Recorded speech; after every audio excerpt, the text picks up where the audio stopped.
Commander, are you coming to check up on me? You look much better. How are you feeling? Dr. Chakwas assures me I am going to be fine.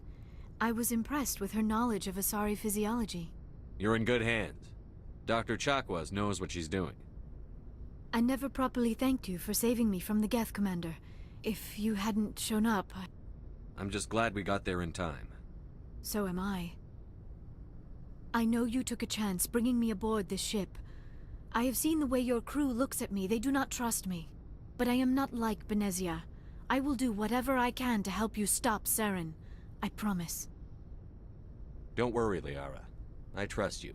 I know you won't let me down. It means a lot to hear you say that, Commander. Thank you. Tell me about yourself, Liara. Me? I am afraid I am not very interesting, Commander. I spend most of my time on remote digs, unearthing mundane items buried in long-forgotten Prothean ruins. Sounds dangerous. And lonely.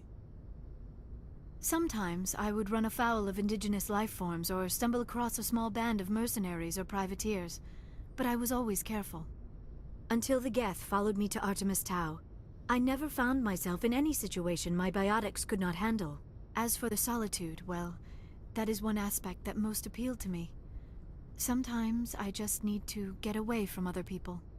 You don't like other people? I suppose it comes from being a matriarch's daughter. People expected me to follow in Benezia's footsteps. They wanted me to become a leader of our people. Matriarchs guide their followers into the future. They seek the truth of what is yet to come. Maybe that's why I became so interested in the secrets of the past. It sounds so foolish when I say it out loud. It sounds like I became an archaeologist simply to spite Benezia. All children rebel against their parents. It's a natural part of growing up. Aha, you share the wisdom of the matriarch, Shepard. That is exactly what Benezia said when I told her of my decision. But there was more to it than that. I felt drawn to the past. The Protheans were these wondrous, mysterious figures. I wanted to know everything about them. That is why I find you so fascinating. You were marked by the beacon on Eden Prime. You were touched by working Prothean technology.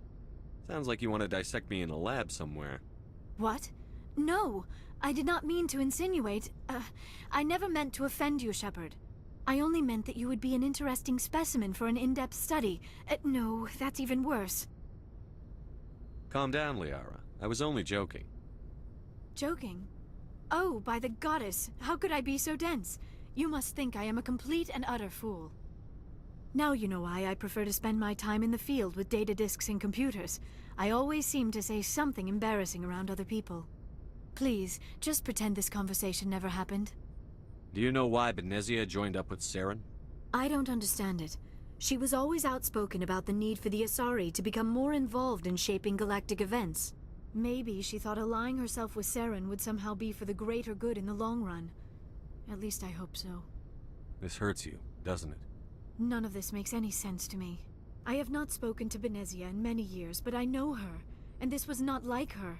Something changed. I'd like to know more about the Asari. We were the first species to discover the Citadel.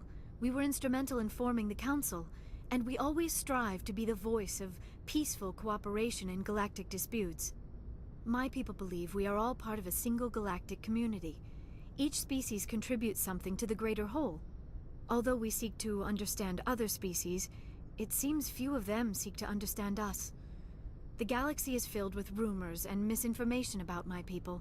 Like what? Most of the inaccuracies are centered around our mating rituals. My species is monogendered. Male and female have no real meaning for us. We still require a partner to reproduce.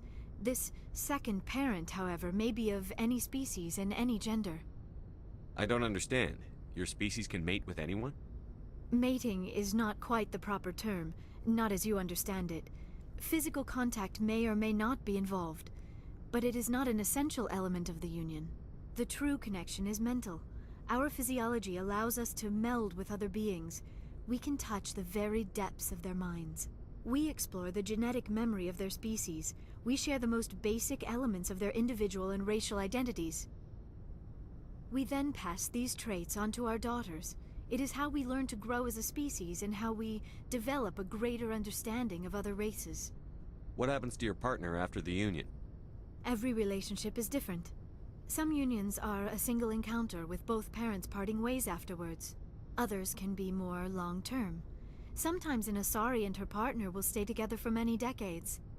Do you know who Matriarch Benezia chose as her partner? She rarely spoke of her partner. Though I know my father, if you want to use that term, was another Asari. I thought you always needed another species to serve as one of the parents.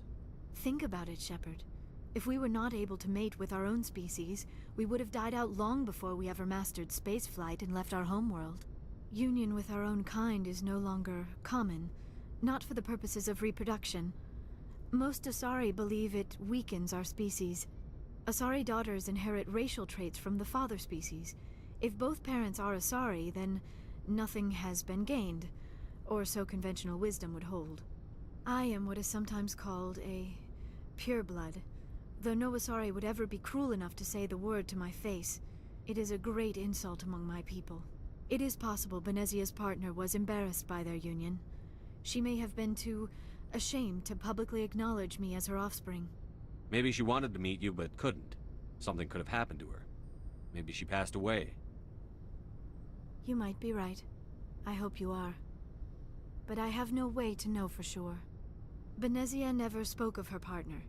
Whatever happened, it caused her too much pain to dwell on it. She raised me by herself, though that is not uncommon. Many Asari raise their children alone, particularly if the father species is short-lived. Often the partner will pass on long before the child reaches maturity. You Asari live for 1,000 years. What happens when your partner dies? Few sapient species live as long as my kind. We have learned to take a philosophical approach to our unions. We do not focus on the inevitable loss of our partners. Instead, we enjoy the time we spend with them. And even after they're gone, a part of them lives on in us. The union is a connection that transcends both time and space. I should go.